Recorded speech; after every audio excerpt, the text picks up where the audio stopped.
We have lineups and kickoff coming your way next on ACC Network Extra. And done. A complete list of reasons why the ACC is great. You forgot ACC game days. And football. Yes. Hoops. Oh, I was gonna say hoops. Every sport, really. I see. From East Coast to West. Precisely. One at a time. No one can touch us. Slow down. Yo, it's us. We all make the ACC great. Oh, okay. Yes. And football. And hoops. We're all attractive. And we're smart. Lacrosse. Swimming. Baseball. We're gonna need a bigger board. What about gymnastics? Volleyball. We got them all. Fall in Georgia is awesome, but kind of crazy. And who has time to shop for natural gas? Hey, get down. Burgers are done. No. That's why Georgia Natural Gas keeps it simple, with great rates and reliable service. Kind of makes you feel all warm inside and outside.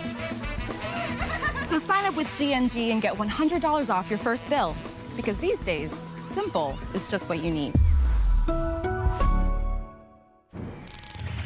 We welcome you back, gearing up for kickoff between Syracuse and Clemson, but in the last game for the Orange, it was a milestone moment back on Sunday at Stanford. Shea Vanderbosch, with that save, becoming the all-time leader in career saves. What a moment, Nick. What a moment. I mean, it's been coming. It really has. And if you think about it, there's still 5 games left. This record is going to be absolutely obliterated. It will be very hard to reach for anybody. Shea Vanderbosch certainly going to be playing professional soccer this time next year. One of the best to ever do it. And still with 5 games left, a chance to add on to that tally of 349. She's, of course, starting in goal, but there's a notable change in this lineup. There is. Vita Nahir gets her first career start out on the right-hand side. Coach Nikki Thrasher-Adams has really gone against making too many changes to her side. This is only the 3rd time this season she hasn't stuck with the same starting 11, and I think Vita Nahir could provide a real threat down that right-hand side. And then for the visitors in Clemson, there's been a whole lot of rotation all season long due to injuries, but no real surprises here. Yeah, Renee Lyles is the one we've highlighted here. Of what is such a young group, Renee Lyles really is the elder statesman of this team. I mean, she's been excellent once again for this Clemson team. This is now her 72nd appearance for the Tigers, 3 goals this season, and she will really provide and really facilitate going forward. Head coach Eddie Radwanski's side. And right on cue, you see Eddie Radwanski there in his 15th season in charge. He brought the Tigers to their first ever College Cup just 2 seasons ago, and has had a lot of success at this program, and admitted, you know, this year, Nick, is one in which he has to kind of be patient with a very talented freshman class. On the other side for Syracuse, of course, it's Nikki Thrasher-Adams in charge, now in her 7th season. She's still excited about the potential her team has to put together a full 90-minute performance. And I think this is a great opportunity for the Syracuse team that has really gone through in terms of playing top 3 opponents. They just came off a game against number 3 Stanford. They played number 1 UVA just 2 weeks ago here at SU Soccer Stadium.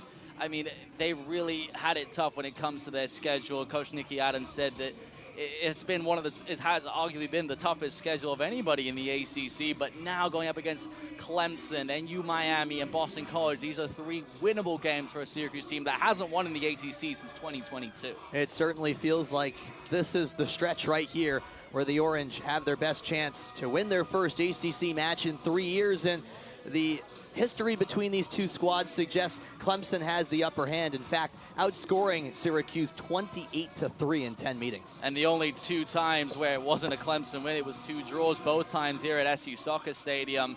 I think but these are 2 programs that are similar, but also different as well, because Clemson, they're just in a rebuilding era. They've had these injuries, like you said, but they're slowly and surely going to be getting back to the top of the ACC. We've talked about Shea Vanderbosch for Syracuse. For Clemson, it's Addie Holgerson, the senior from Charlotte, in goal. She's now started all 13 matches this season, but in the last 8, she has split time with Nona Reason, who has played the second half of those last 8 matches. Something to keep an eye out for here today. It's more of a 1A, 1B goalie situation for Clemson, although Addie is the pure number 1, you could say. We're ready for kickoff. Temperature 81 degrees, and we're underway. Syracuse, as usual, playing that long ball right away, trying to put Clemson under some pressure early on.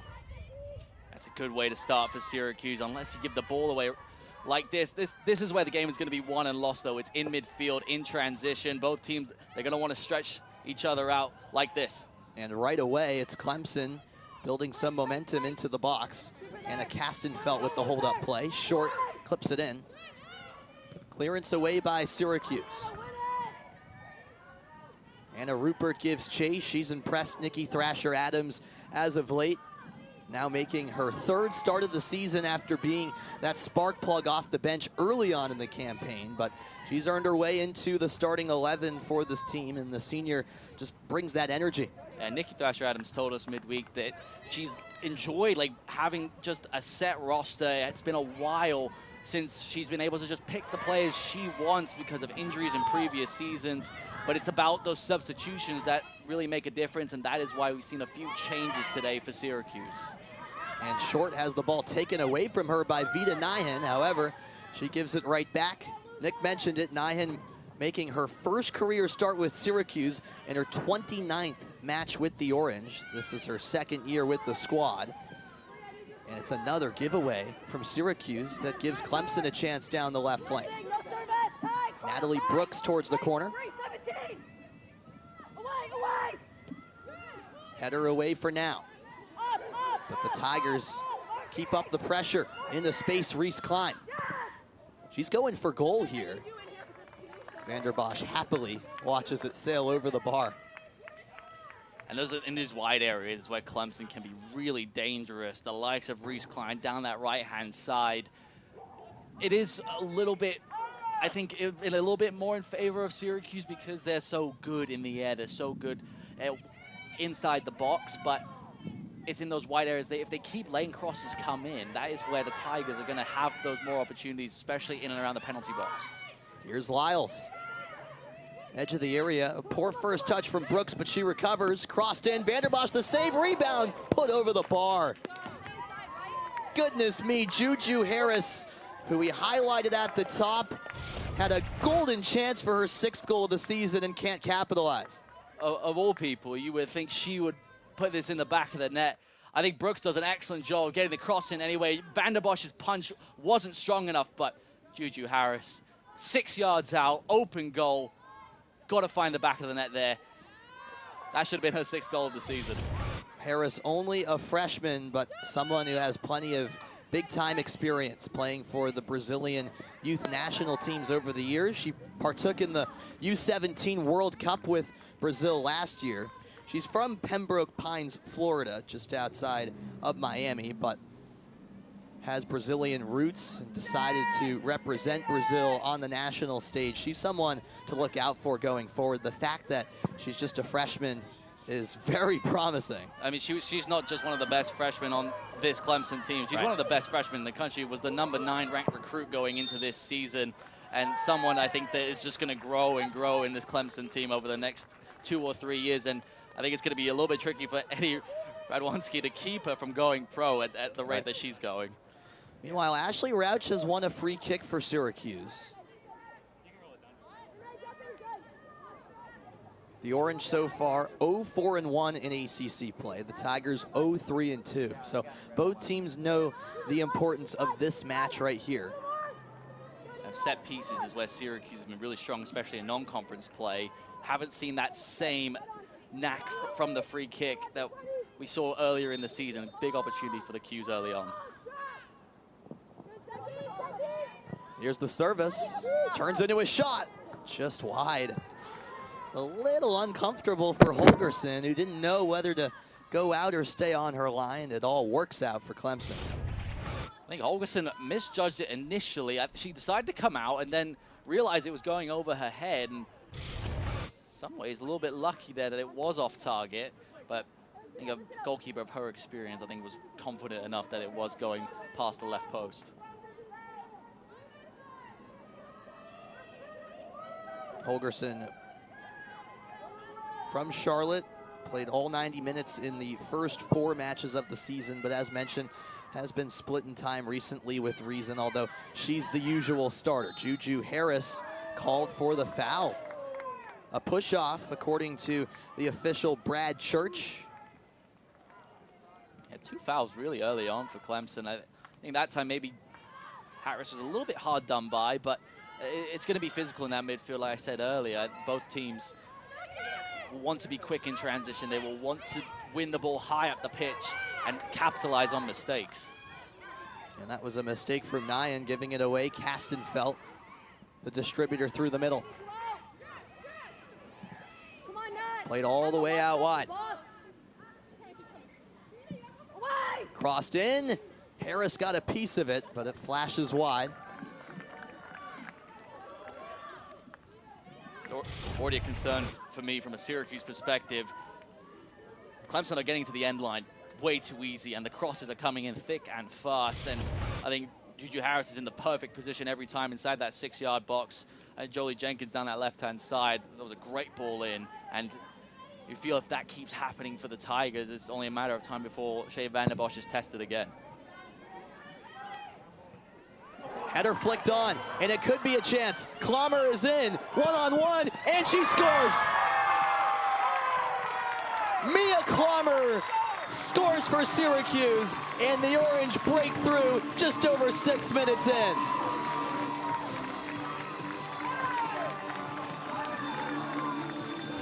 Well, it started from Shea Vanderbosch from the goal kick. Excellently to midfield, flicked on perfectly by Anna Rupert, and Mia Clommer finally gets that first ACC goal. Boy, does she deserve it. She takes it so well, cool, calm, and composed. Nothing that Holgerson could do, and Syracuse in front. You see the reaction from the sideline. What a start for Syracuse. Mia Clommer with her 6th goal of the season, and it's SU's first goal in a match since SMU on September 11th, 24 days ago. And now Clemson has to be on the front foot. Castenfelt with the strike, Vanderbosch with the save. So the Tigers wasting no time trying to get that response. I mean, the athleticism here from Vanderbosch is just superb. Castenfeld, who scored her first goal of the season last time out against Notre Dame. What a stop that is from Vanderbosch. Had to get her right hand to it. And take a look at the reverse angle. I mean, that was a beautiful strike. And the way that Vanderbosch can just get such height off of her left foot there, so impressive. And I mean, once again, just so important for the Syracuse team, and has been ever since she stepped foot on campus. Keep Syracuse in front early. Here we go! But Clemson trying to change that here. Jolie Jenkins providing the service. And punched away once more by Vanderbosch. That was curling really nicely in towards net, it has to be said. And Vanderbosch had to be alert. She did. That would have gone in if she hadn't been there. Absolutely. It's really crowded around that 6-yard box as well. Juju Harris is right in front of Vanderbosch there. I think that will be, keep an eye out for that on this corner kick. It's once more Jenkins, one of 5 freshmen in the starting lineup. This time played towards the edge of the box. Short gets ahead to it. Puck cleared away by Magnata. Be interested to see the way Syracuse maybe adjust from that opening goal. It's been a while since Syracuse has led. And in some ways you want to see Syracuse maybe sit back that a little bit more, absorb the pressure, because that's how that opening goal came about. It was from the goal kick. And a long throw here sets up Castenfelt. But a crucial intervention. One-touch shot, and it's in! Clemson answers right back. And it's Emily Bruff who scored against Syracuse a couple years ago on this field. 1-1, we're all level. Just like that. I mean, the contact that Bruff makes, it is exquisite. It has to be said. She had to get it right. And she couldn't get it better than that. Just side foots it into the right corner. It was just too far away from Vanderbosch. And the senior from Liverpool I cannot emphasize enough how nice that finish was. And I think this game's going to be a little bit of a shootout, Sam. 2 goals in the first 10 minutes. I mean, that was so well taken, though, by the senior. And honestly, in some ways, it came out of nothing. It did. It really did. You could make the argument that the Syracuse goal kind of came out of nowhere, considering it was against the run of play. And that Clemson goal, you're right, and they're looking for another. Harris lays it out wide. Brooks onto her right foot, still going. Natalie Brooks, side netting. Goal kick, but my goodness, what a wake-up call for Clemson since conceding that goal. And this is what this freshman class is really all about. Brooks does an excellent job at keeping the ball so close to her feet, just tiptoes into the Syracuse penalty area and just the wrong side of the post. Clemson, 7 shots already in the first 10 minutes, and they're really knocking on the door looking to take the lead. And that's not like the Tigers this year. They've actually struggled to generate opportunities, averaging just under 10 shots per game, which ranks last in the conference. But they've already reached that mark nearly early on, and Lyles denied by Vanderbosch. How about an 8th shot just 10 minutes into the match? Vanderbosch frustrated. This is way too easy, way too much space for Renee Lyles, and gets a shot away really nicely with the left foot, just not enough power behind it. Vanderbosch is able to adjust. Brooks the takeaway, and another strike. This one an easier stop for Vanderbosch, but the Tigers are essentially averaging a shot per minute right now. And Vanderbosch there just saying, calm down. We're too frantic defensively. Need to just clear our lines. And because Clemson, when they get out of possession, Syracuse can come the other way like this. The through ball, Wisbeck can't quite connect. The Tigers counter the other way, wearing their all-orange kits today on the road. Here's the goal scorer, Bruff, out wide. Tatum short. Plays it down the line. And the cross is a poor one. Syracuse catches a bit of a break. But they need it at the moment. There's Clemson teams all over them. And I think Klein has done a really good job down this right-hand side. And the Syracuse back line really hasn't been able to handle it, really. And I think you got to give a lot of credit to Eddie Radwanski here, because didn't let that first goal deter them, and they started the game really well, did Clemson. Yep. And despite Syracuse going ahead early, didn't let that affect their game plan, and have stuck to it and have really looked strong in the early going. Clommer plays Rupert out wide. Numbers in the box for Syracuse. Rupert crosses. Stabbed away. Neely Carr was there, second chance. The stop by Holgerson. It's wide open right now. It's end-to-end, really is. And maybe the weather has a little bit to do with that. Both teams are making the ball do the work a little bit more. Wisbeck did well to hit it first time. It was a little off target, but need to see Gabby Wisbeck get more involved in the game, though, especially on that right-hand side. Oh, it's brilliant from short. She gets around Nixon. Through ball for Harris. But a foul called. The referee, Brad Church, was looking to see if there was advantage to be played, but once it was stabbed away by Magnotta, he had the right to call that back, which he does. Harris was taken down Short was taken down after the through ball to Harris. There you see today's officiating crew, Brad Church in the middle, and then Benjamin Eisenhut and Ian Mangione are the assistant referees. You wouldn't know it's October in Syracuse the way it feels like a day in the middle of August. Temperatures in the 80s, sun beaming down, probably reminiscent of what it's like down in Clemson, South Carolina this time of year.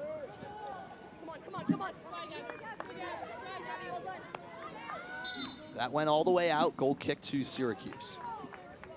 I just hope nobody noticed at home how much we were sweating in the open. It is warm today, and it has been uncharacteristically warm. And in terms of the playing surface, the beautiful natural surface we have at SC Soccer Stadium, definitely that dryness is going to have a little bit of an effect. The turf isn't going to is going to be a little bit stiffer. The ball's not going to move as much, and I think that's why we're seeing a few more long balls over the top, diagonal balls as well from both teams. They want the ball to do the work.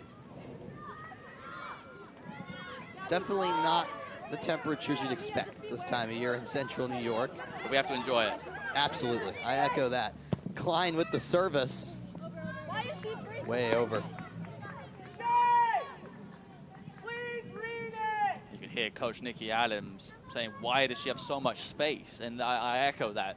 The Syracuse midfield, especially in those wide areas, just leaving just way too much area for the Clemson wingbacks to have space, have time to make a decision of whether to have that long cross or play it down the line and get closer to the penalty area. It's definitely needed a few adjustments, I think, from the Syracuse team in the next few minutes. We've not even played 15 minutes from SU Soccer Stadium, but both teams have already struck. And Clemson hoping to take its first lead of the game. Here's the service, low-driven ball, it struck Bridges. Clemson shouting for a handball. And you heard it there from the official, Brad Church. He has no handball, but he immediately decides to stop play to look at the monitor. It's going to be our first video review of the afternoon. My initial thought was penalty, in all honesty. It looked like Bree Bridges' arm was out there just slightly. The question will be whether it was an unnatural position or not, and if it's enough to overturn the decision. So Brad Church taking a look himself. This is a cool feature we get now in the year 2025 for Division I soccer. Video review is available, and there it is. It seems like it strikes the hand, and while Bridges attempts to tuck it behind, Nick, it's out there in what you would consider an unnatural position, right? 100%. That was my initial thought when I saw the play happen. Her arm's way too out there, and that stops the ball from reaching Juju Harris. And I think this is going to be a quick review. Coach, it will be a penalty kick. After review, the call has been reversed. There will be a penalty kick. And there it is. Officially a penalty kick for Clemson. You understand the frustration from Bree Bridges. She just got caught in an awkward situation where she couldn't tuck that arm in time. And the Tigers have the chance to take the lead. Bree Bridges, who's been excellent all year for Syracuse, really been a bright spark of the Syracuse freshman class. But I mean, Juju Harris looks like she's going to be the one to take it for Clemson, and you wouldn't really want to have anybody else for the Tigers to take it. Nope. It's game number 13 for Clemson, but it's the first penalty kick of the season for the Tigers. Juju Harris with a chance to deliver.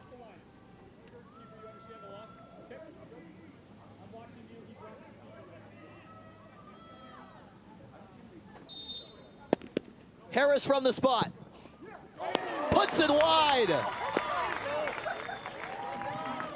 A squandered opportunity, and we're still level. Now that's a surprise. Van der Bosch goes the wrong way, and Juju Harris tries to just side foot it in that right corner. She knows the opportunity just passed her by. I mean, a huge moment, just 15 minutes into this one. I mean, we've had a little bit of everything in this first quarter of an hour. Right, I keep second guessing myself that we've only played 15 minutes with how much has happened in this first quarter hour of the match. It's been drama-filled to say the least.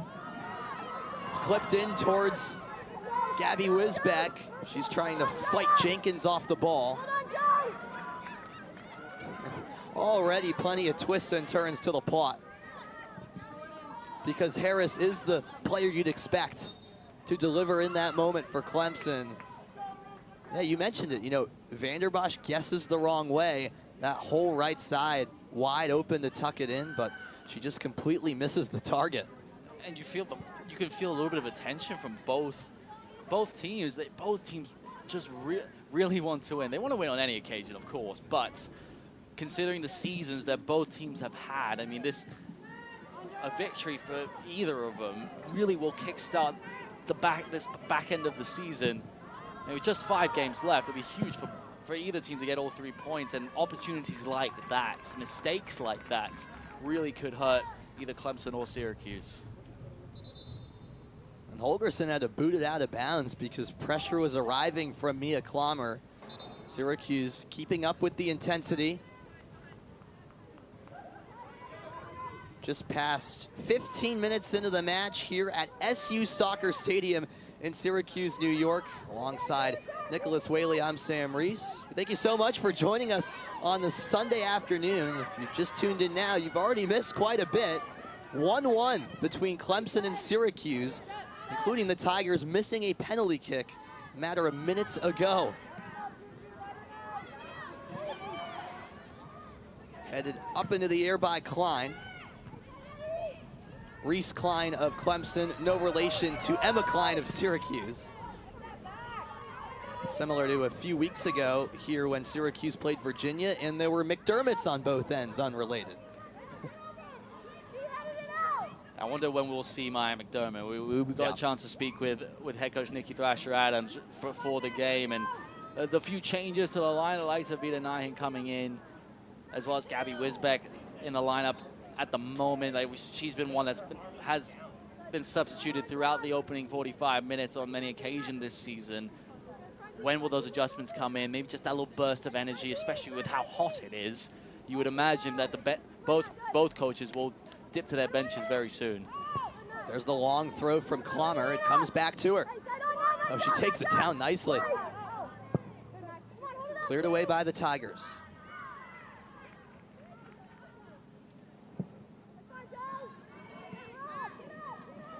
Clemson on the counter. That's Harris. She's still going. Juju Harris, but Bridges with the key intervention. Corner kick for the Tigers. Bridges did well there. Didn't dive in.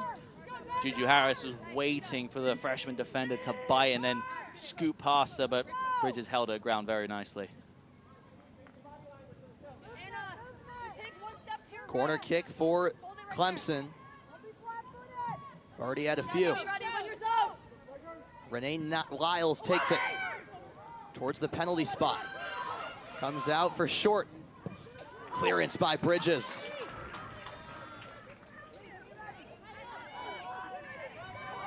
Bree Bridges has been an anchor of that back line for Syracuse, just a freshman. Talk about how many talented freshmen Clemson has, but Syracuse certainly fortunate to have Bridges, who has started all 13 matches despite battling through sickness during that whole California trip. Coach Adams was telling us she couldn't believe that Bridges ended up playing a majority of both of those matches out west against Cal and Stanford because she was going through it. It shows you her perseverance, and Clemson could have a chance here. Away it goes to Clommer.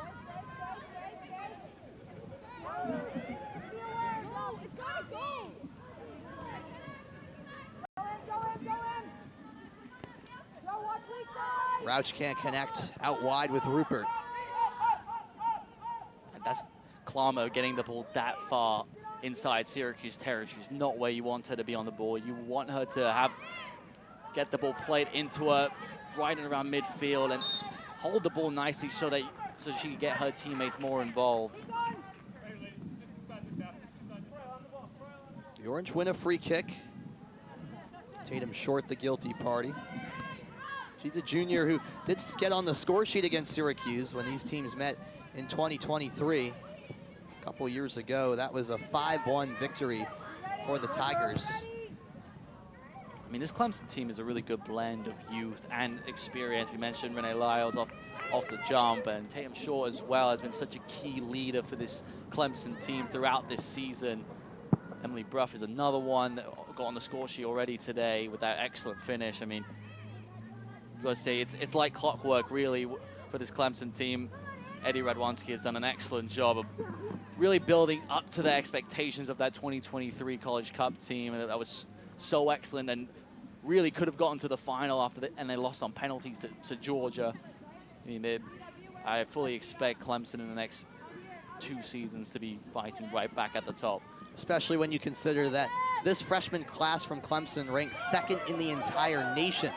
Lyles, one of the more veteran players, goes for goal. It's wide. She's claiming there was a deflection, but a goal kick given. Substitution for Syracuse, number 15. And with a stoppage in the action, a great time to remind you that Syracuse volleyball has an important ACC matchup coming up on Friday. That'll be a 6 Eastern time first serve when Cal comes to town. We'll have that for you right here on ACC Network Extra. And they're actually playing on the road at Virginia right now. Won the first set, currently leading early in the second set. And Vanderbosch up to the test once more with yet another save for Syracuse. Maya McDermott did just come into the match for the Orange, so not long until that first substitution from Nikki Thrasher-Adams. There you see Castenfelt with the opportunity, but pretty much straight at Vanderbosch. Yeah, look comfortable. It's a little too central there this time from Castenfelt, but she's still an underclassman, really has done a great job in this Clemson team over the last few weeks, just slowly but surely just building her way up, and has done an excellent job, I think, of really finding her place in this Clemson midfield.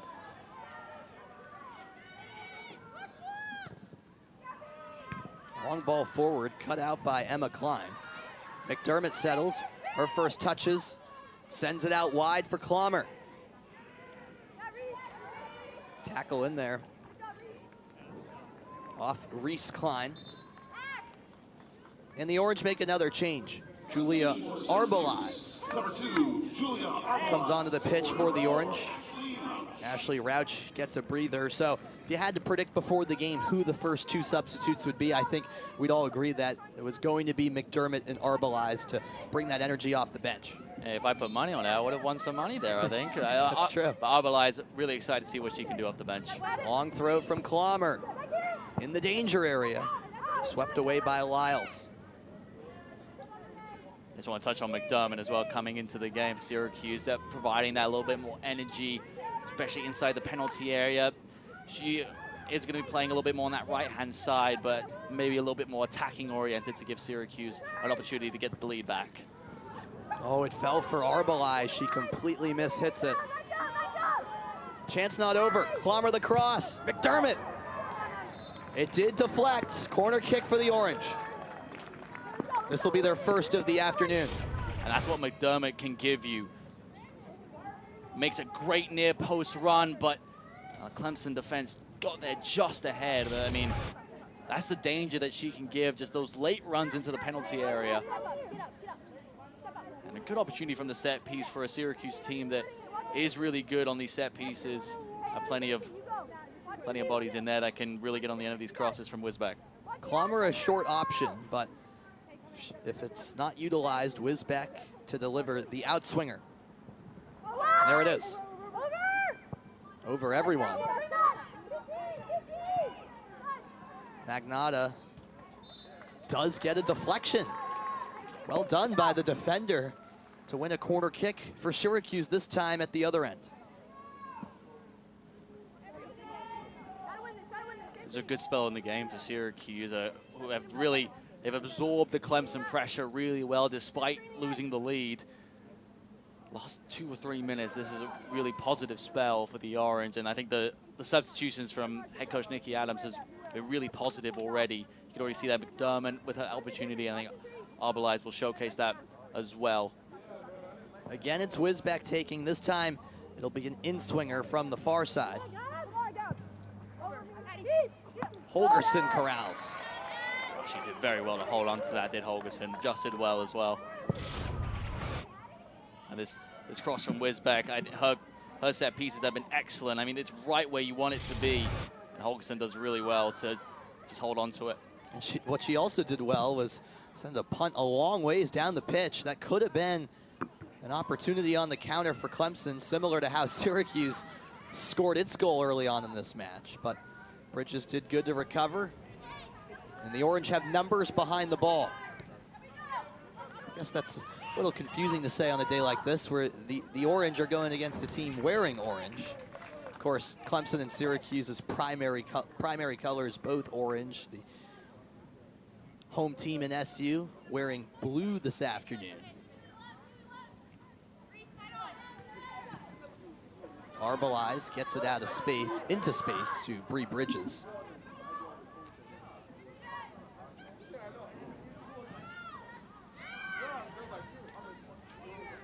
Magnotta.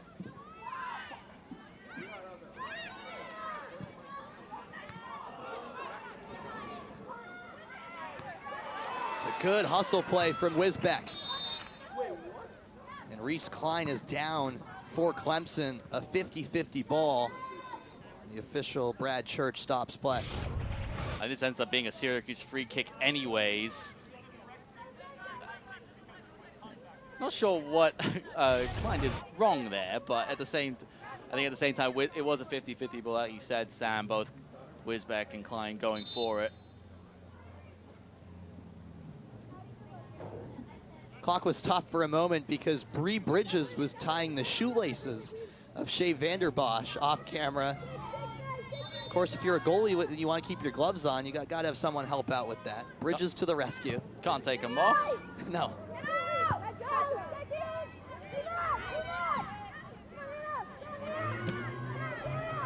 It's nicely won in the middle by Castenfelt. She goes down. It's a takeaway by Syracuse. McDermott. Into the middle with Wisbeck.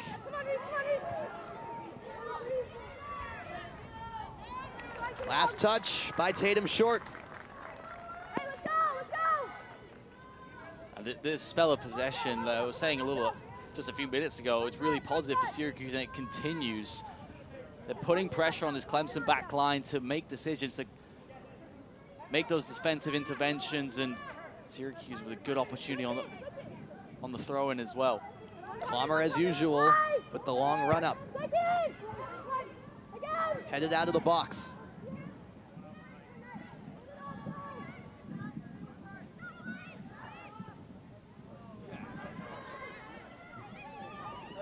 Magnotta wins the foot race.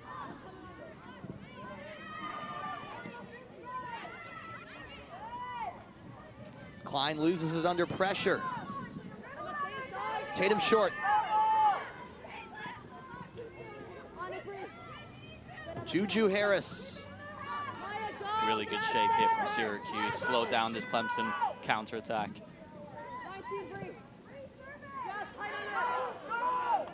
Klein. Bridges with the header away, but it's still Clemson on the ball. Broof, the dangerous ball in. Vanderbosch off her line. The reaction time there from Vanderbosch was perfect. And Clemson really putting on the pressure here. This cross-in was really nice, just maybe not enough bend on it.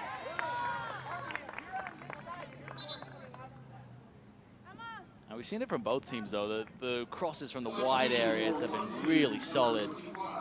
And of course, both goalkeepers have been called into action on multiple occasions. I'll say, and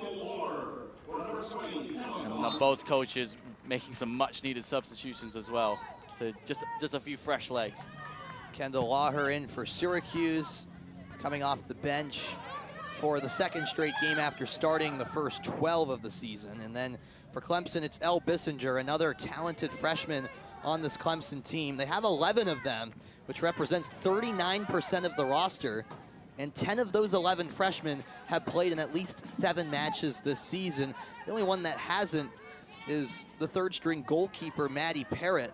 It's actually from the Northeast, Canton, Massachusetts, not too far from Boston, and you have to imagine she'll be part of the plans down the road once Holgerson and Reason are done with their time here at the Tigers. I mean, 8 of those freshmen have scored or assisted. I mean, it's pretty incredible what a roster that has been built here for the Tigers. And but you have to say as well, they've really been thrown into the deep end this season with the amount of injuries. I mean, Christian Brathwaite now going down injured for at least the time being. I mean, that's certainly a huge miss, and a little bit of experience as well for head coach Eddie Radwanski, but the freshmen have really been up to the task.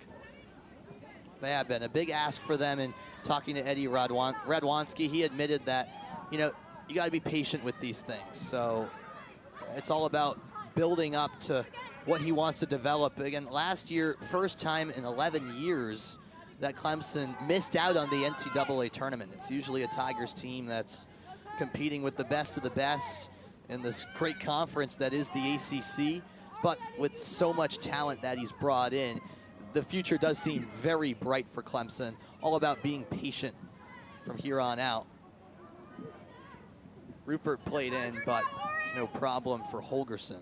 Yeah, Radwanski, though, he's an excellent coach, really is, and an unbelievable recruiter as well. And he talked to us about the culture that they've built in Clemson over the last 15 seasons. And he says that there's a lot of this team that he can see from the 2023 team, and that says a lot, really, coming from him, because that 2023 College Cup team was so good and really pushed all of the NCAA to its limit. I mean, they could have been in the final. They really could have if they beat Georgia on penalties. And I mean, I said it a little earlier, but this Clemson team really, in its 31st season as a program, I mean, the amount of success that they've had is truly incredible. And I think Eddie Radwanski, who was the 2016 Coach of the Year, ACC Coach of the Year, I think he'll certainly be up for that accolade once again very soon. Can't deny his great recruiting from across the country, and more substitutions for both teams. Olivia Bozzo enters for Syracuse. And on the other side, Maria Manusos and Taylor Leib come into the match. Leib, yet another freshman on this Clemson team. Substitution for Syracuse. Long throw from Klummer. Just about 12 minutes to go in the first half. 1-1 the score. Both goals coming within the first 10 minutes of the match. Clemson had a chance to take the lead, but Juju Harris put her penalty wide. That's where things stand. Since that first 15 minutes, it's been a little bit more of a chess match. Both head coaches have made their substitutions, and I think, honestly, Syracuse have made the better adjustments. They've been, I think, on the front foot, especially in the last 10 minutes. Right on cue, Rupert the service, back post, McDermott's header, stuffed away. It is a corner kick coming up for the Orange. This is really the best I've seen this Syracuse team in the last few weeks. I mean, they're playing with confidence, and McDermott once again making a good run to the back post. She's been excellent since she's come on. It's really positive signs for this Syracuse team. And the substitutions, again, for both teams, it's very much needed at this temperature. It's getting warmer and warmer as well. And we may not have AC up here, but I will say I'm glad we're in the shade. Right. I echo that. It's a hot one. And Wisbeck's got to be careful not to overhit this again. She did it on the previous corner for Syracuse, but right inside that 6-yard box is where she's aiming for. And Holgerson's there, a little too close to the 6. She read this one really well, and she's been excellent off her line. And at 5'6", she's maybe, I wouldn't say she's a little bit on the shorter side. I mean, compared to Nona Reason is at 5'10". I mean, she has to get those crosses into the box absolutely right, and she has done on every occasion so far for Clemson. I mean, she's been excellent in that. Service in, touch wide of the net.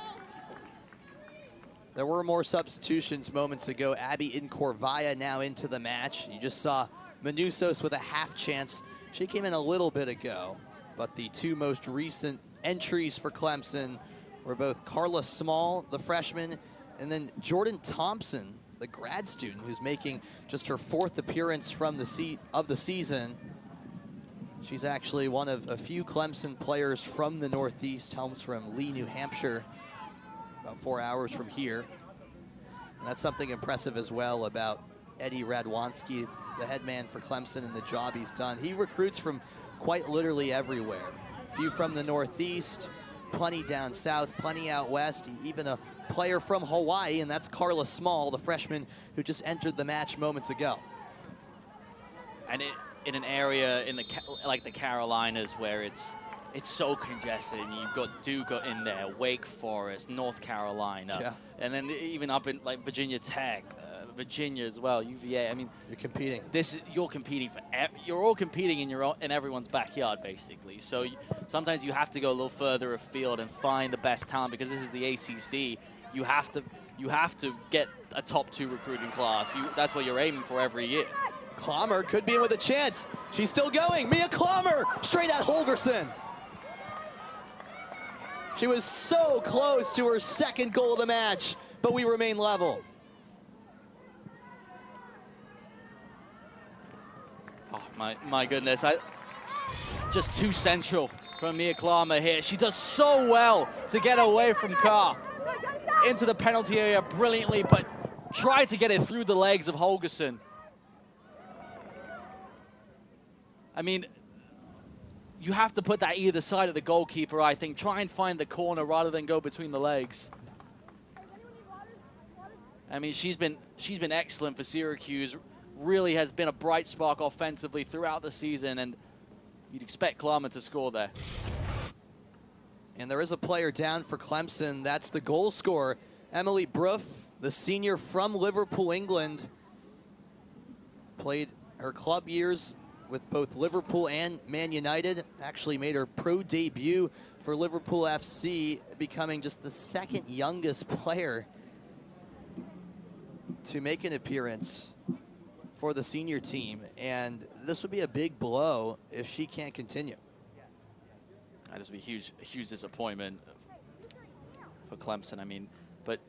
I mean, she comes over to the United States as one of the best young players in all of Europe, really. And Eddie Radwanski emphasized to us that he says by 2030 that women's soccer will be the 5th largest sport in the world, and that really shows the growth of the women's game, not just in the United States but globally, really. I mean, the NWSL has done a phenomenal job here in the United States, and then the Women's Super League in England has really grown to new heights. Is selling out the Premier League stadiums at Anfield, at Stamford Bridge, at the Etihad Stadium in Manchester. I mean, it's fantastic to see. And programs like Clemson and the ACC give opportunities to players from overseas who want it.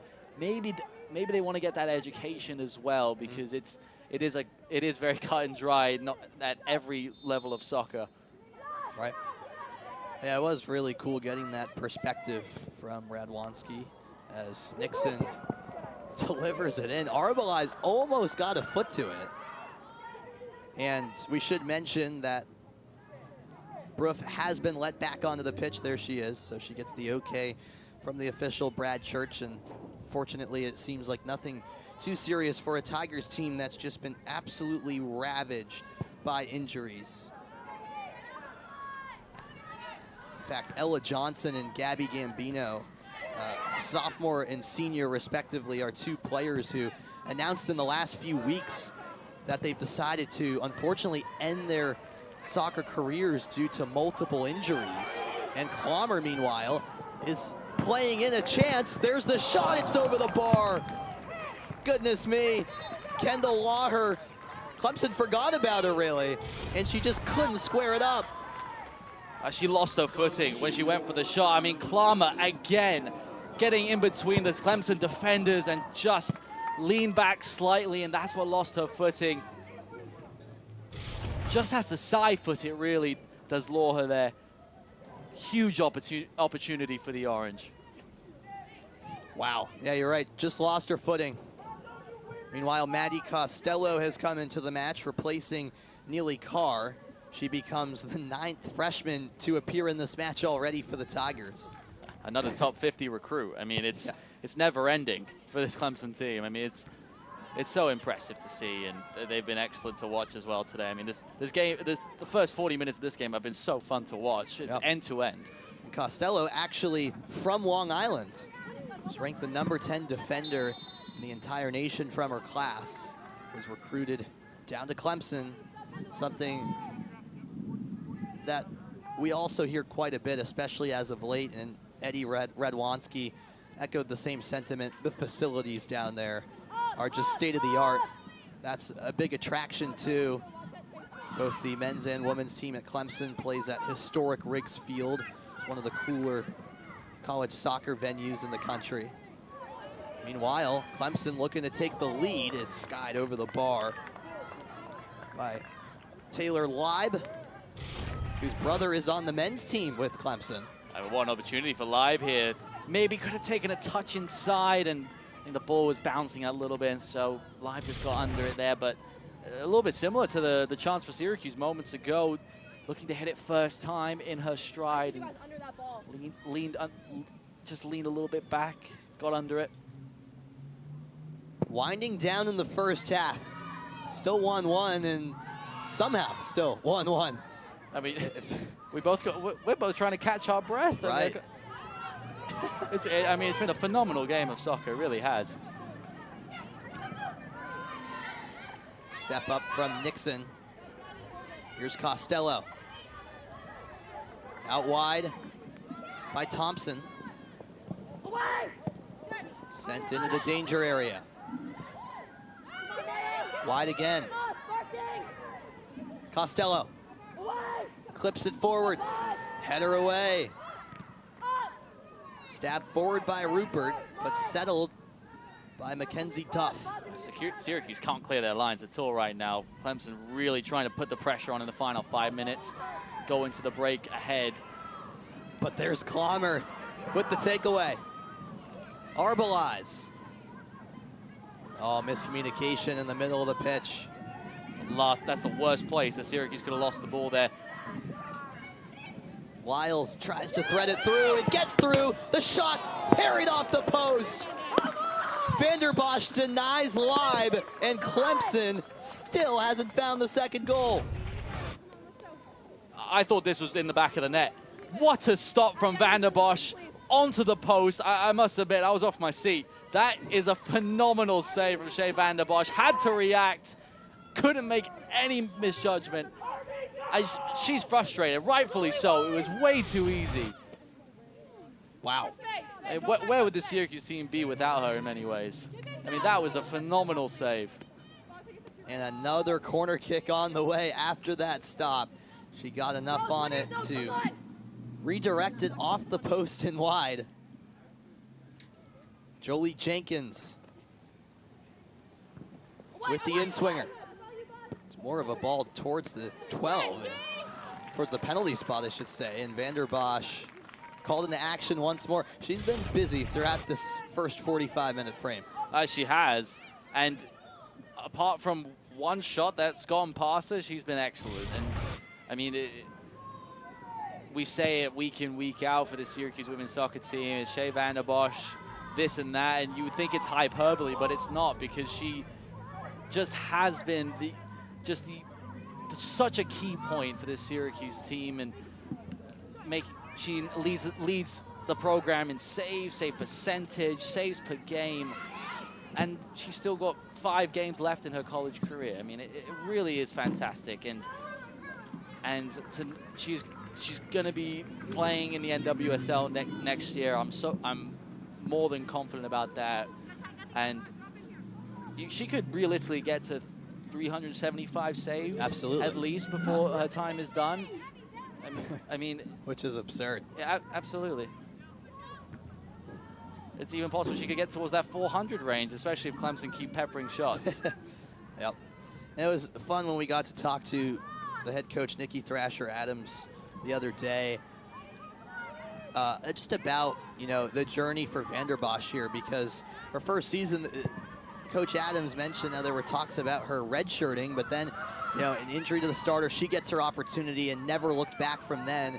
And now, just guiding her on her journey going forward, Coach Adams talked about how she's excited to see what's next. While it's not a set path for her, she does remind Shea that you will be playing professionally, and just be patient about where the journey takes you, and I agree, Nick. I think, she will be in the NWSL and has a very bright future ahead of her. With about 90 seconds to go now in the half, Clemson trying to test Vander Bosch again. A clean tackle in the box, second chance deflected. Costello's chance stifled by who else but Vander Bosch. It took a deflection on its way through there. Vander Bosch had to be patient, see where the ball redirected on the shot from Costello. A really good challenge there from Arbelites. Had to get that right. And the block from Nixon as well. I think that was crucial as well, at least slow the pace of the shot down. Inside the final minute of the half, is there one last chance for either side?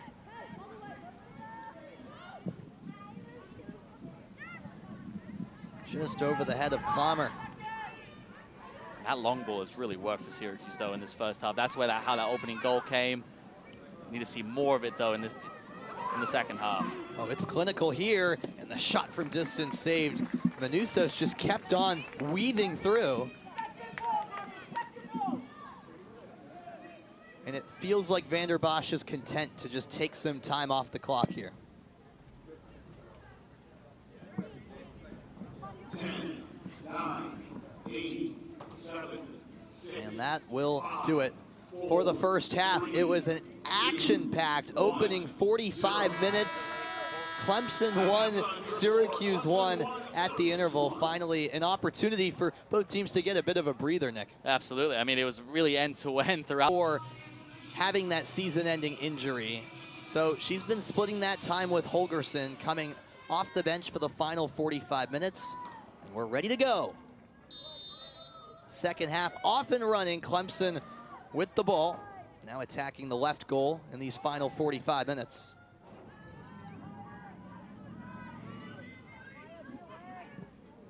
Lyles all the way out wide for Jolie Jenkins. She plays it forward to Harris. Bridges step for step with her. Challenge from McDermott. It's a clean one. Battle for possession. Tigers come away with it. Jenkins the service. All the way through. One touch shot saved. Short denied by Vander Bosch. That didn't take long for Vander Bosch to be called into action here in the second half. I mean, Jenkins does an unbelievable job here of holding onto the ball and then getting the cross in. And the one touch from Tatum Short there just didn't get the power behind it. That was really needed to test Vander Bosch. But Clemson, opening 60 seconds of the second half, putting the pressure on the Orange. And a free kick is awarded to Syracuse. McDermott was bumped off the ball a little bit, and the referee, Brad Church, thought it was enough to award the free kick.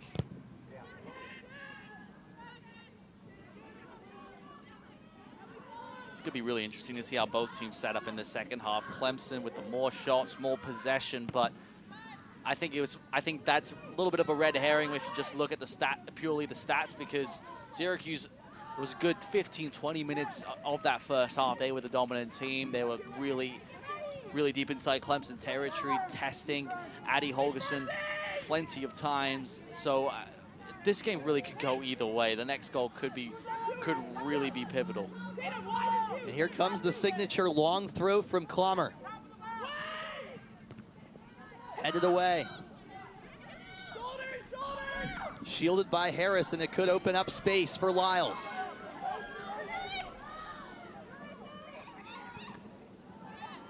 Bozzo blocks the first try. Lyles gets a second chance. Out to Short. Through to Harris. Harris denied. Bridges again in the right place at the right time. She's been stellar at that back line for Syracuse. And particularly going up against Juju Harris, she has stood strong, hasn't let Harris get past her yet, really. And I think so far, maybe other than maybe Mia Clammer, been the player of the game for Syracuse. She started every match this season as a freshman. Reese Klein with the service off the corner. Header glances well wide. And it's a non-threatening chance for the Tigers. You can tell, though, by the way both teams have been playing throughout this match, Nick, they both really want that first ACC win today. It really doesn't feel like either side will be too content with the draw. Now, with that being said, the way it's played out, Syracuse would probably be the more happier of the two teams if that ended up being the result. But you can tell they both want it. I think for both teams, I mean, at this point in the season, a draw doesn't do a lot. You know, and maybe from a Syracuse perspective, you're right. A win would mean a little bit more. I haven't won an ACC game since Miami in 2022. It's been a long time, and it's slowly been coming. I mean, against SMU earlier in the year, in that first ACC game, Syracuse drew 1-1 then, and I think for just for morale and just confidence, it would be huge. But for Clemson as well, who really have had a little bit of rough of the green because their schedule has been so difficult. I mean, they started the season against Ohio State, who were ranked at the time, and their 2 wins came against Charlotte, drew against Stanford. I mean, they've done everything they really could in the cards they've been drawn. So I think just to get that first ACC win for a very young Clemson team could be very positive as well. Clemson has played the #1, #2, and #3 team in the nation. That's Virginia, Notre Dame, and Stanford. Syracuse, to be fair, has played 2 of those teams, both Virginia and Stanford. You could argue the Tigers' biggest result of the season wasn't even a win. It was a 2-2 draw against Stanford, the 3rd-ranked team in the nation that Syracuse head coach Nicky Thrasher-Adams said is by far the most talented team they've played.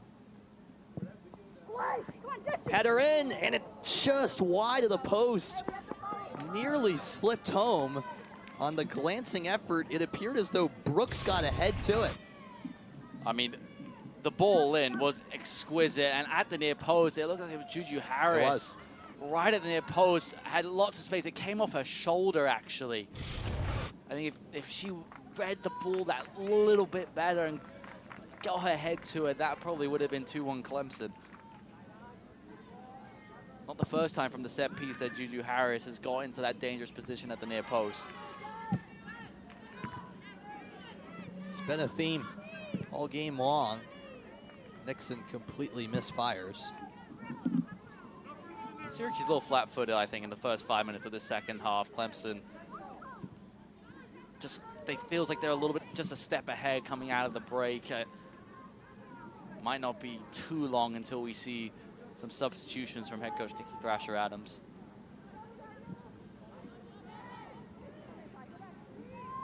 Bozzo for Syracuse. Back to Bridges.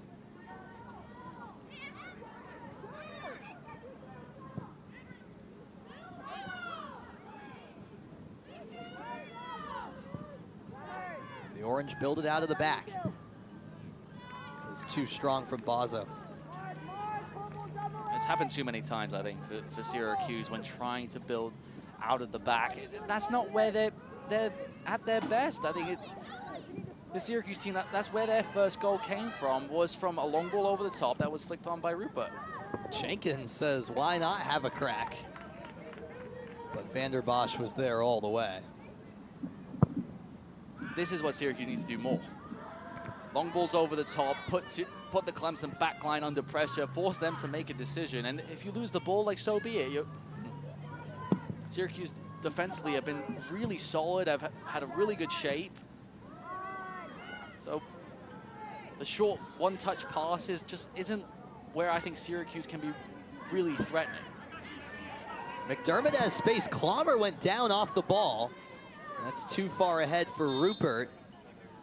But the official, Brad Church, has awarded a free kick to Syracuse because of that off-the-ball infraction. Clommer was bumped down well before McDermott even thought about playing the ball to her. I think that was the right decision as well, because all of a sudden, instead of it being 2 going forward for Syracuse, it was only 1. So I think a clear infraction there, and especially Clommer, who's been so dangerous in behind for Syracuse today. Ball in by Magnotta. Header on. And reasons there. The new goalkeeper for Clemson with her first contribution. This is a long punt.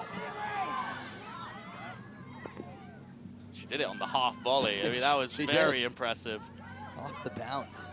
It's not an easy technique. You have to get it right.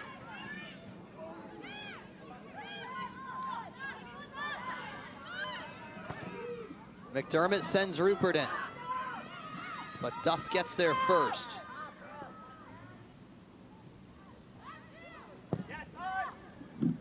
Magnotta steps up.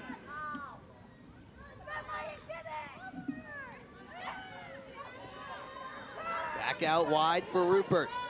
Flicked on for McDermott. And it touched her last. That's the great thing about McDermott. She just doesn't give up. Even when it was 2 against 1 there, just keeps on pressing, just almost has a relentless kind of energy, and that's why she's so good off the bench as well for Nikki Thrasher-Adams.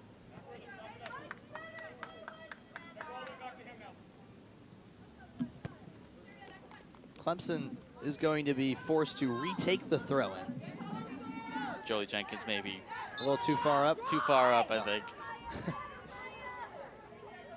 Not that it makes that big of a difference, but you know. No. Usually the main time that's called is when a team tries to throw it in quickly. Yeah. And it's, you know, clear bypass of the rules, you could say, where it's a few yards ahead and they're trying to get you an advantage. But that situation with both teams set up, you're right. Not going to make a huge difference. I think our refereeing crew have done a great job of letting the game really play out. I mean, it's been really fun to watch from a neutral perspective. Both teams going at it. In midfield, there's maybe been a few 50-50 balls that could have been called for a foul, and he's let the advantage play as well, which has been great. Rupert's still going. Pick up. Good job. Finally, she's caught up to, but Syracuse does win a corner kick. I wonder why Rupert didn't just put that ball into the danger area. She did so well to win it, and I thought this was great. That little bit of skill, but really good recovery though as well from Jenkins this time. But Rupert just needed to get her head up that little bit sooner to see the options that she had ahead. At least at the top of the penalty area, there were a few Syracuse players running in. There you see it, fourth corner for Syracuse. Beck sends it in. Reasons there. Too far close to goal. And Wisbeck is putting those corners right where you really want to, but if anything, just a little too much on it. It's going towards the back post. You want those corners to come in right at the corner of the 6-yard box, with attackers running in for a header. I mean, she's done brilliantly, I think, in those wide areas, and has been a real bright spark in her second season for the Orange.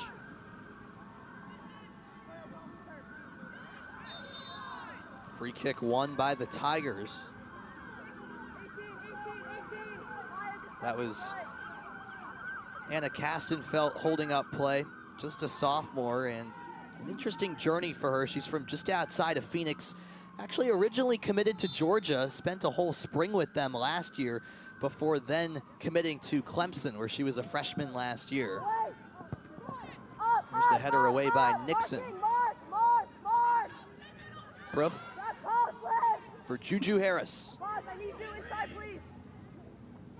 Natalie Brooks. 1v1. She's now double teamed. And she gets through it.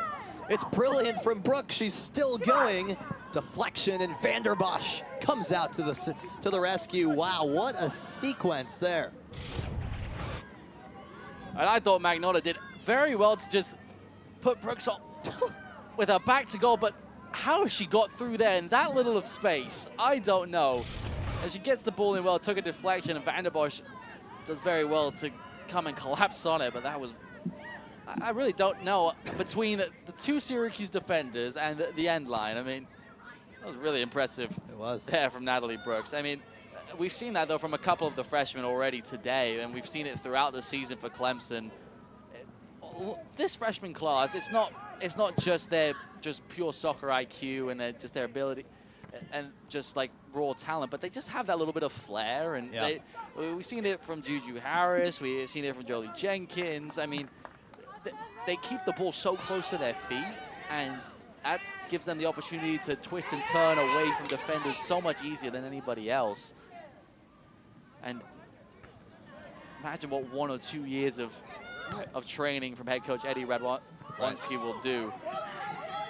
Illy Carr under some duress.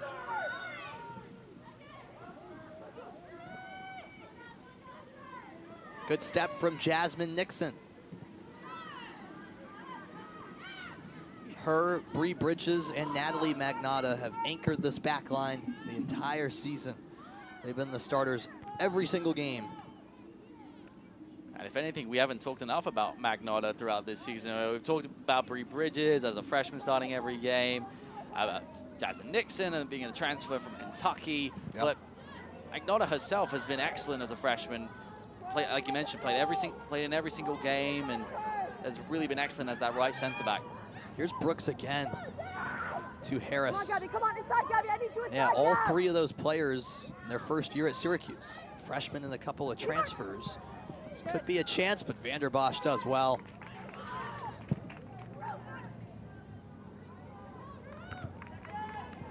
Header 1 in the middle of the pitch.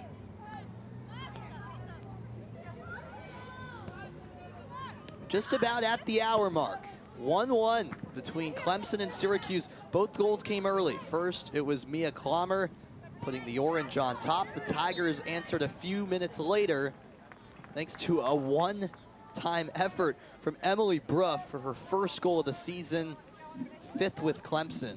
Alongside Nicholas Whaley, I'm Sam Reese here at the SU Soccer Stadium. And it's been a fun one. It really has. If you're not a fan of either of these teams, this has been an entertaining match nonetheless. End-to-end action. It's a great advertisement for ACC women's soccer and how it.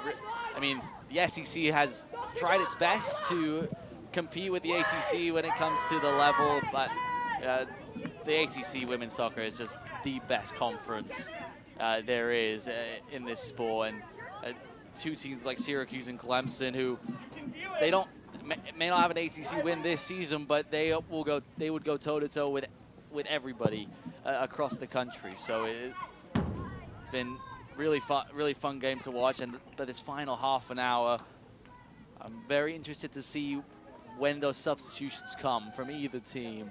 A couple warming up for both teams, and this chess match between Nikki Thrasher-Adams and Eddie Radwanski is really going to come to a head.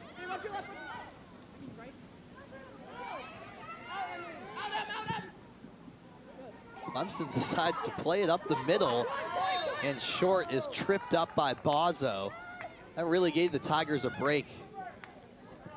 That was a very dangerous ball. To play it across the field like that, it really put Clemson under pressure, but Short being fouled there really did save Clemson there.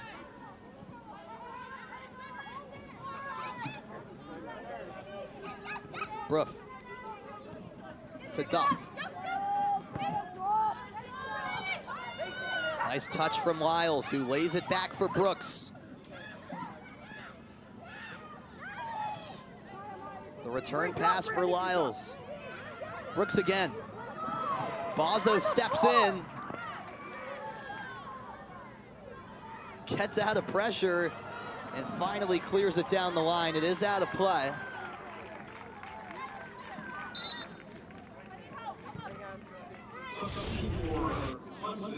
This was excellent for Bozzo. Stood strong up against Natalie Brooks and then got away from Jenkins as well. And she's played in every single game this season for Syracuse as well, making her 13th appearance. Meanwhile, the first substitution of the second half has occurred. Carla Small into the match for Renee Lyles. Now, Anna Rupert is having that left hand worked on, it appears. So, Syracuse is temporarily playing down a woman. She's going to have to wait for the wave from the official, Brad Church. She gets it. And we're back to 11 v 11. Very interesting there. Yeah, don't know what that was. A lot of the time when a referee tells a player to get something wrapped up, it's that they're bleeding a lot of the time. But Had to be it. Maybe a bit of a cut. Into the box, there's Bree Bridges again. She can't clear it. Castenfelt with a chance. Still going. Out wide with Jenkins. Cross blocked. Can we swing it, Joe? Keep it! Don't lose her! Jenkins stays with. Floater to the back post. McDermott's there. It's sent out of the box. Tatum Short is down. She stayed down as well. Substitution for Clemson. And another injury is the last thing that Clemson need, but this was a wicked ball in, really was. Just lost her footing, did Tatum Shaw, when she came back to ground. And Jenkins, the cross in was absolutely perfect. Up against Maya McDermott, and then McDermott landed on the left foot of Shaw. That's where that pain came from. She's back on her feet, but I'm sure it was a little bit uncomfortable, that's for sure. Maria Manusos just checked in for Natalie Brooks. Here's a chance, the header wide. Oh, what an opportunity that was. Manusos, who just came back onto the pitch, had herself a really good look. It was a free header from Manusos. I mean, when she came on in the first half, she really made a difference for Clemson. And once again, I mean, matter of seconds from coming on, she's got to do better there. Had more time and more space, I think, than she realized. Golden opportunity for Clemson to take the lead. Shea Vanderbosch already up to 10 saves this match. One more, and that'll be a season high. She's reached that mark twice. In some ways, you wouldn't expect this to be the game where she gets saved so many saves, but that tells you just how good Clemson have been in this game, especially going forward. The other two times she's had that many saves, at Princeton and then here against Virginia a couple of weeks ago. Bruff lays it off, shot from distance, way over the bar. An ambitious effort from Carla Small. But Clemson, in the first 20 minutes of this second half, have been all over Syracuse. And you got to give credit to the Orange. They've limited the good opportunities in terms of those high volume shots, the good quality chances, and Syracuse's shape has been really solid. So give credit to the way Coach Nikki Thrasher Adams has set up her team. Syracuse women's soccer hoping to get a big victory here, and the men's team has accumulated several of those, a 3-game winning streak, and they'll try to ride that momentum into Saturday's primetime matchup against SMU here at SU Soccer Stadium. That's a 7 Eastern time start. ACC Network Extra, where you can watch that one. I know you'll be on the call for that, alongside Maggie Robinson, who's doing great work in studio for us today. That'll be SMU's first time coming here to the 315. Will be. It should be a really fascinating game. Both teams looking to host an ACC tournament game. Only the top 8 in men's soccer get to host, and that game will be very important. The ACC tournament will be for women's soccer as well. It's only the top 6, so that's why this game is so important for Syracuse and Clemson. And we do have a game in action right now for Syracuse. That's happening. That's Syracuse volleyball in action at Virginia. They're currently up 2-1, so they're trying to finish the job in 4. Cavaliers hoping to force a decisive 5th set. We'll keep you posted on that. Syracuse volleyball returning home on Friday against Cal. Again, you can catch that on ACC Network Extra. 4th set just getting underway down in Charlottesville. It's been a great start to ACC play for Syracuse volleyball. They were excellent they've been excellent in non-conference play over the past few seasons, but only got a win or 2 in ACC play, but got the win over Louisville last week, and looks as if they can do it against Virginia. Oh, it's a near giveaway, and it is. Rupert, 1v1. Cut out nicely by Duff. A little uncertainty from Reason. And the ball just got stuck under Reason's foot for a second, and the hesitation gave the ball right back to Syracuse, and Rupert looked to get it away from Duff.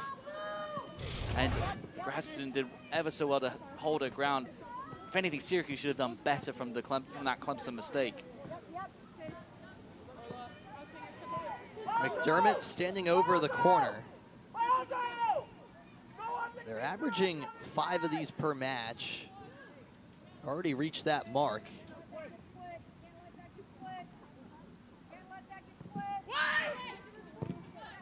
Sent away. But that's the kind of cross that Syracuse are looking for from the corner kick. Right in between the 6-yard box and the penalty area to that near post. Just need to have runners going in towards that near post more and more.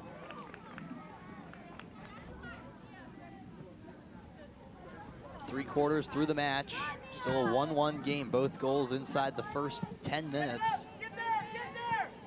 Clemson missed a penalty. Juju Harris had the chance to give the Tigers the lead also early on in the first half. But we're still all level as Julia Arbeliz checks back into the match for the Orange. She comes on for Julia Koval. And Arbeliz is someone that Nikki Thrasher-Adams said is really a starter, but has been playing a little bit out of position this season, but a bit more as more of a wing back rather than her natural position, which is in that 10 role. And it's really fascinating to see what she can do, not just for the rest of this season, but next year as well. And she's been playing a little bit more centrally in this game. She did in the first half. Interesting to see what kind of position she plays in the final 20 minutes here. Natalie Brooks could be in with a chance. Rather, Castenfelt lays it out wide. Chance for Manusos. Blocked. Arbeliz met by Jenkins. Syracuse tries to clear, and Magnotta wins the free kick. You can tell the intensity continuing to pick up. It's been an aggressive match. It feels just maybe the seriousness has just gone up a little bit. I think now those final substitutions coming in for both Syracuse and Clemson, it'll be the final roll of the dice from both head coaches, and 20 minutes left on the clock. You feel both teams can nick a goal here or there. It's fascinating. It really is. What do these final 20 minutes have in store for us? Well, we had 2 goals in the first 10 minutes, so who knows, really. Right. Harris can't settle.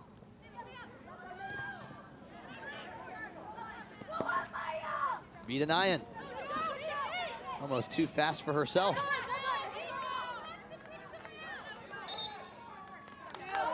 Substitutions for both teams. Emma Klein is back on for Syracuse. And then for Clemson, it's both Renee Lyles and Alessandra Washington, another freshman coming into the match.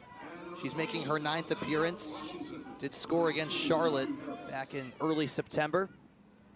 Yeah, Washington's a player that I honestly expected to see earlier on in this game. Someone who can really has a lot of pace, can get in behind the Syracuse back line, especially with those long diagonal balls that Clemson have had a few times in this game. And keep an eye out on her in the final 18 minutes here. And another change for the Tigers. Elle Bissinger is back in. Jolie Jenkins takes a seat. Washington on the turn. Battling off Magnotta. Broof. Wide for Klein. Service is good. Header down by Magnotta. Arbeliz away. That ball in from the right-hand side was brilliant. I mean, it was just so inviting for any Clemson attacker to get on the end of it.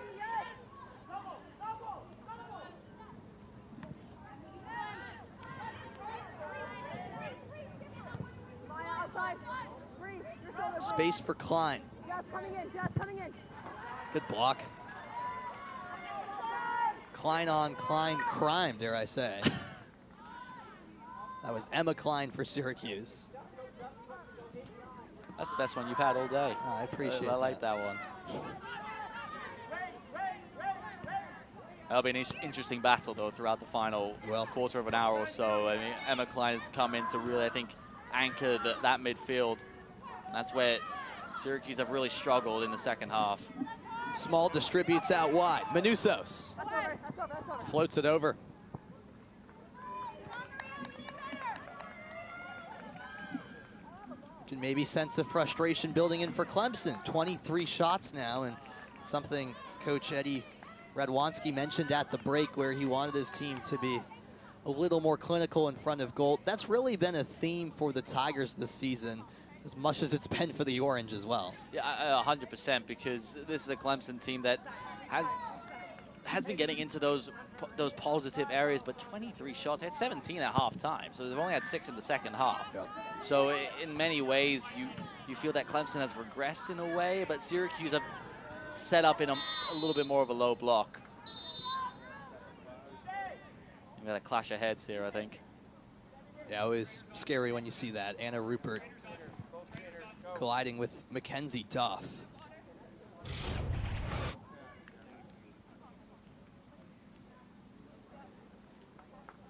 Yeah, absolutely.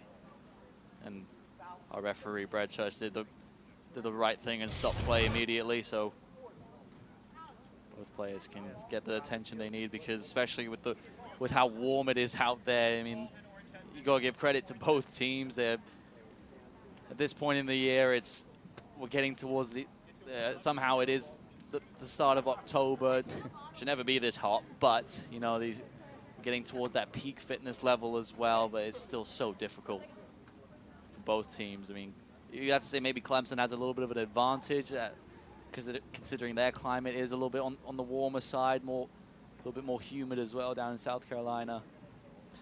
And talking into that, you know, humidity aspect and how hot it is, you see right there, 81 degrees and sunny, and you can also see both teams wisely using this as essentially a hydration break. There was talk before the match as to whether or not mandatory hydration breaks would be implemented. They didn't end up doing so. I guess it'd have to be a bit hotter, but even though it's sweltering. But, you know, this serves as that opportunity for both teams. It's good to see Rupert walking under her own power. Clearly, though, Mackenzie Duff has taken the brunt of this collision, and we hope she's all right. And you'd imagine if it is clash of heads, then they'll go through the full protocol, the full concussion protocol, and of course, so important for our collegiate athletes. And happily, Duff is back to her feet. Yeah, that's a good sign. She walks off to the sideline, but that'll certainly be something we continue to monitor. Both teams getting as much water as they can. I mean,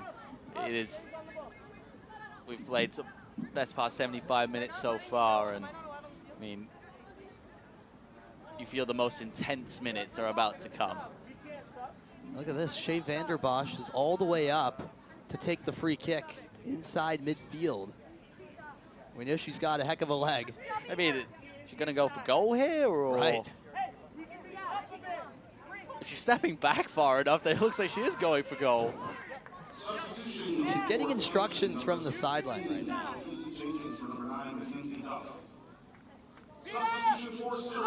Jolie Jenkins is back on for Clemson, and so is Ashley Rauch for Syracuse.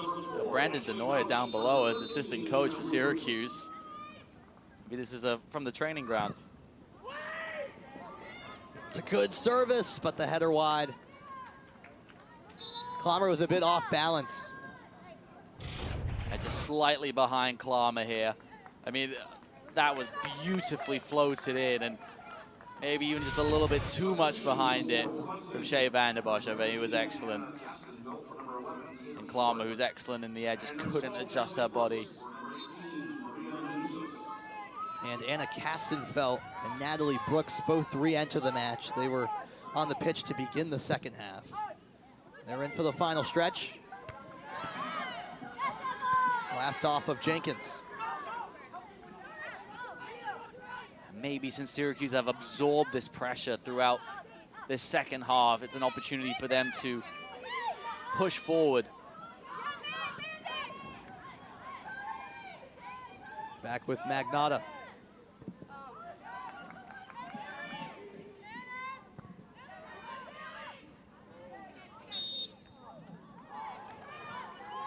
Foul against Bruff. She's voicing her side of the argument, but the referee, Brad Church, claiming that she extended the elbow a little bit. Yeah, the clearance there from Vanderbosch just wasn't good enough. It way too much lift under it, and the ball was almost back spinning through the air. I mean, just a quarter of an hour to go. I mean, 1-1 I think is a fair scoreline for both teams. I mean, the Clemson haven't been good enough in the attacking third in the second half. Syracuse have done really well defensively, really good shape. This could get through, but Nona Reason off her line to quickly put away any opportunity Syracuse was hoping for there.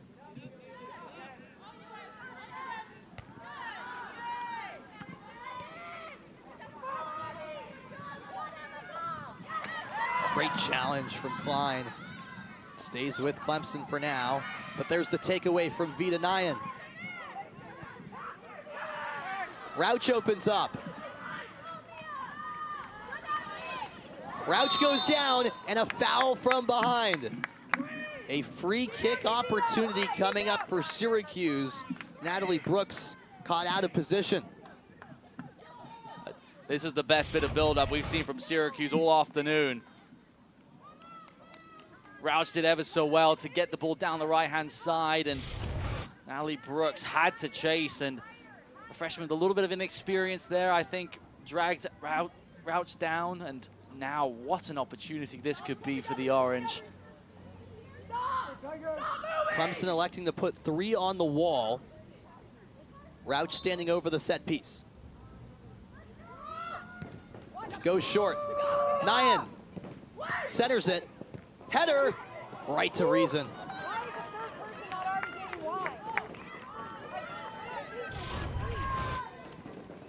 I like this. This is really nice down the right wing. Nyhan's cross was really well done. It's just just wasn't enough power behind the second header. That was Jasmine Nixon all the way forward. And I think has given Syracuse maybe a little bit more confidence for the final 13 minutes. I mean, in many ways, I think Clemson are running out of ideas. They're playing a bit frantic and realize that maybe that time is winding down to get a better opportunity. Substitution for Syracuse, number 10, Gabby Wisbeck back in. Vita Nyhan taken off.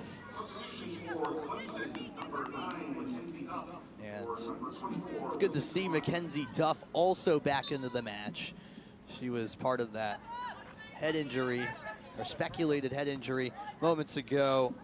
Was attended to for a bit.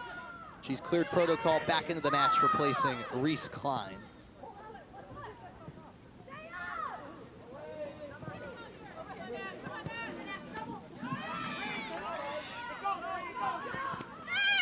Great job from Clemson, getting away from the counter press there. Syracuse did really good position there to pinch them in that back corner, but did ever so well to play it in behind. That throw-in gets through to Castenfelt. Here's Renee Lyles, the grad student for Clemson. Brooks. Washington can't settle.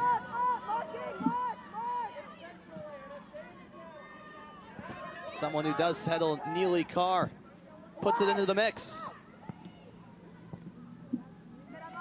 Syracuse clears the danger area for now.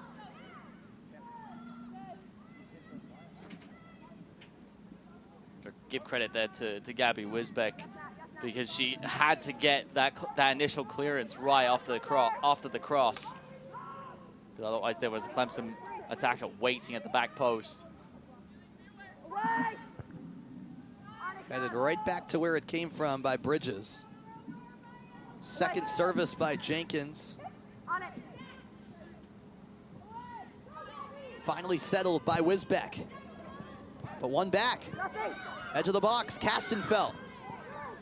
Great touch from Bridges, but Clemson's still going. Lyles.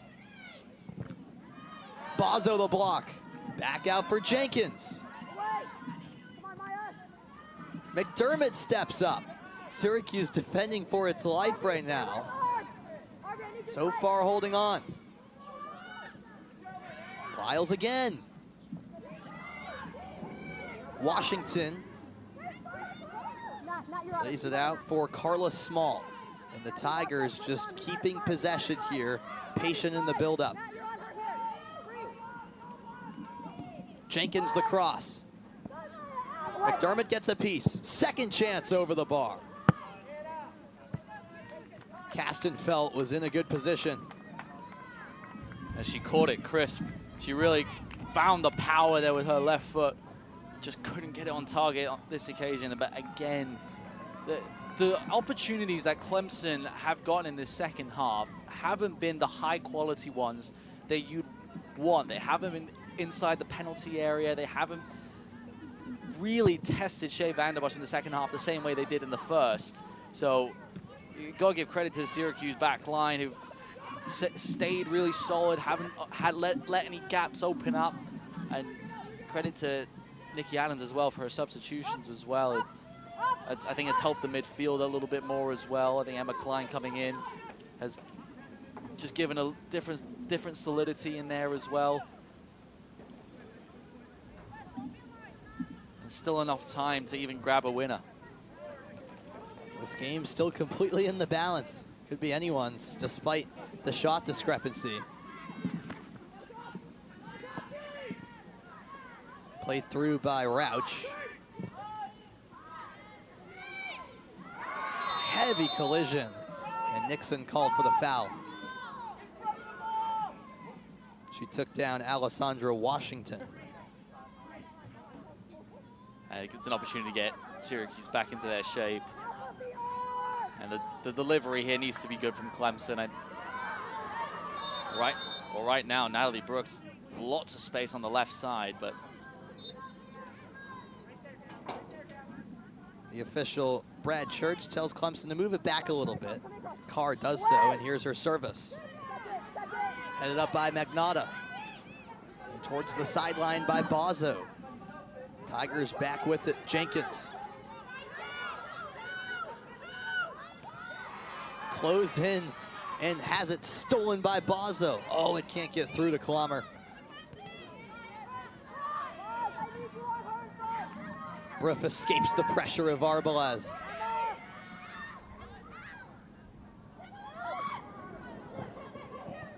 Edge of the box, Brooks. Wide from Bissinger. You can tell Clemson wants to play with urgency here. The Tigers know they're running out of time. it's under 8 minutes left. I mean,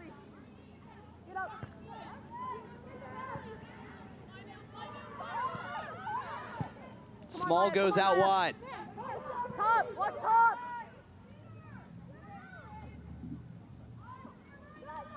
Here's Castenfelt.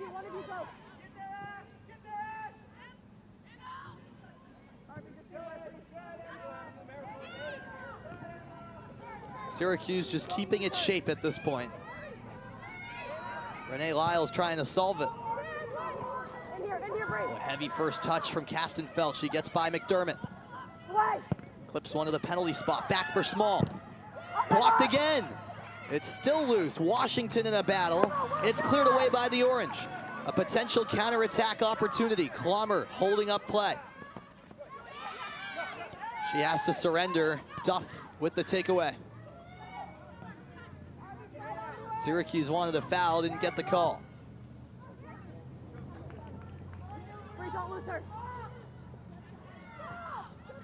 Small. Washington off the post. Second chance, saved by Vanderbosch. My, oh my. Somehow, some way, it's still 1-1. was that the last big opportunity for Clemson? I mean, this shot was great. off the post, and then the follow-up from Lyles. The save was even better from Van der Bosch. I mean, that's a season high now for Van der Bosch. Inches away from Clemson taking the lead.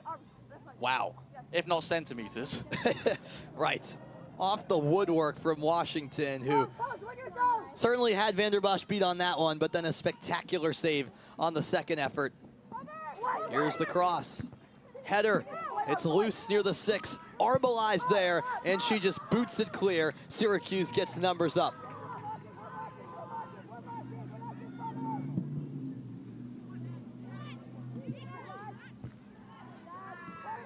Arbeli settles.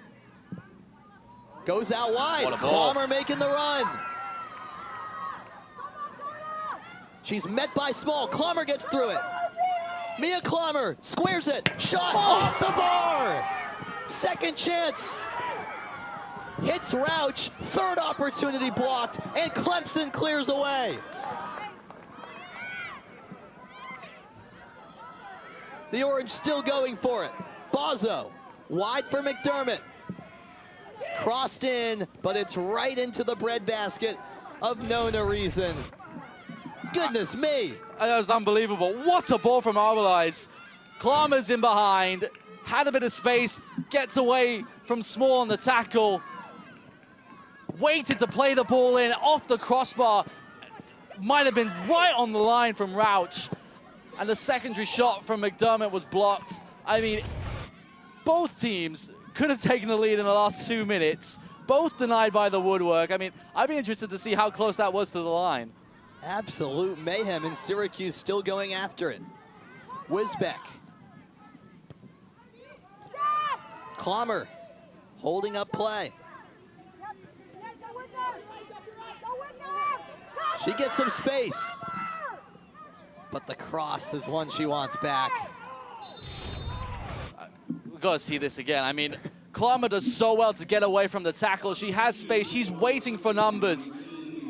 It was a little bit too far ahead of the line. The second shot from Arbeli's was blocked by her own teammate. And McDermott's second shot, Neely Carr did very well to stand in the way. Clemson shaking her head. She knows what an opportunity that was. She's been excellent for Syracuse today. Got the opening goal in just the 7th minute. But throughout this game, she's really been the focal point going forward, and her hold-up play has been great, and her runs in behind have been excellent. And it's just crazy to think that neither team has scored since those opening 10 minutes with the chances we've seen. We've had 38 shots between both teams. I mean, it's an unbelievable tally. I mean, going into this game, Clemson had 119 shots total on the season. I mean, they got 25% of their entire season total today. That's good math from you. Roughly right. Yeah, close enough. I wouldn't know. Here's Castenfelt. Sounds right. Blocked by Bozzo. Bruff goes for goal over the bar. She nearly had another screamer, didn't she? Nearly. I mean, her goal in the first half was excellent. Took it so well. She takes this one just as well. Took her time, got the shot away, but it was just lifting throughout. It was swooping a little bit away as well. I mean, I think she's been excellent for Clemson, not just going forward, but defensively. Now in her senior season for Clemson, I mean, such an important player. Magnotta under pressure from Harris. Van der Bosch is there to scoop it up. 2.5 minutes. That's for both teams. That might feel like a long time. Buckle in.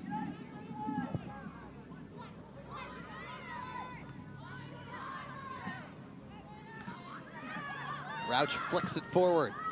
Oh, it's off the shin of Clemson.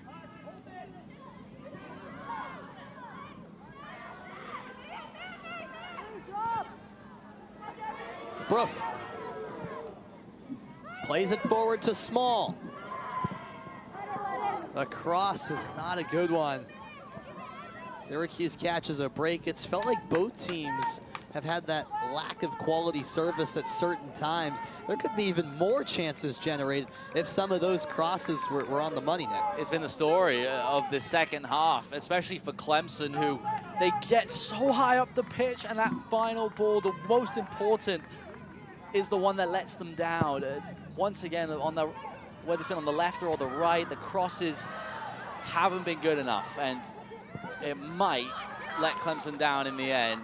Just under 90 seconds to go. They're hurrying it up. Renee Lyles taking the throw in.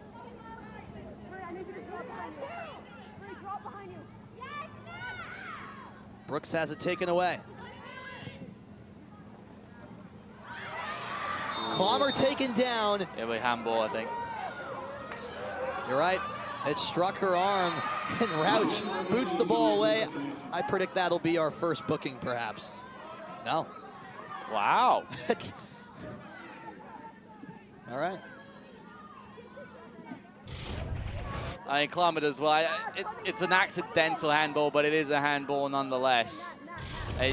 When Clommer was then fouled by Duff, but it was a handball initially. The service from Jenkins. McDermott gets her head to it.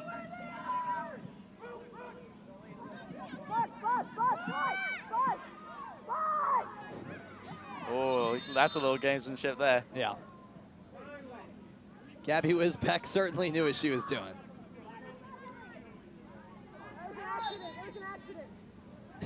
Yeah, it was an accident. It was. In the end, that's what both teams would say at this point. Right. Kind of hurt Syracuse, though, because the clock was stopped as a result of that action. 45 seconds.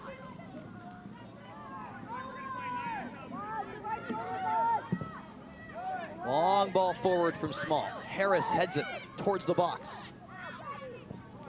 Castenfelt weaving through traffic. Shot over the bar, but it doesn't matter because there was a trip right outside the 18-yard box. Free kick for the Tigers. 15 seconds. Clock is running. The referee's not stopping the clock at the moment. He's making sure the free kick gets set up. And now he stops the clock. This is it. This is the moment. She's standing in front of the ball, eventually delaying it. Radwanski, I think, was frustrated that the Syracuse players were standing in front of the ball to try and block the free kick. And that's why the clock was stopped. Yeah. The referee doesn't have to do it, but if there are other infractions taking place, he has that right. Well, 90 minutes leads to this. It's Juju Harris and Anna Castenfelt standing over the ball from 20 yards out. The Clemson players have to be at least a few yards away from the Syracuse wall. Yep. Trying to block Van der Bosch's eyesight. Castenfelt scores for Clemson! At the death, the Tigers have taken the lead. Do you believe it?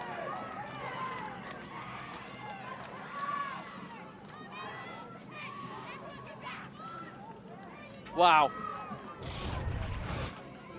This was the foul that led to the free kick.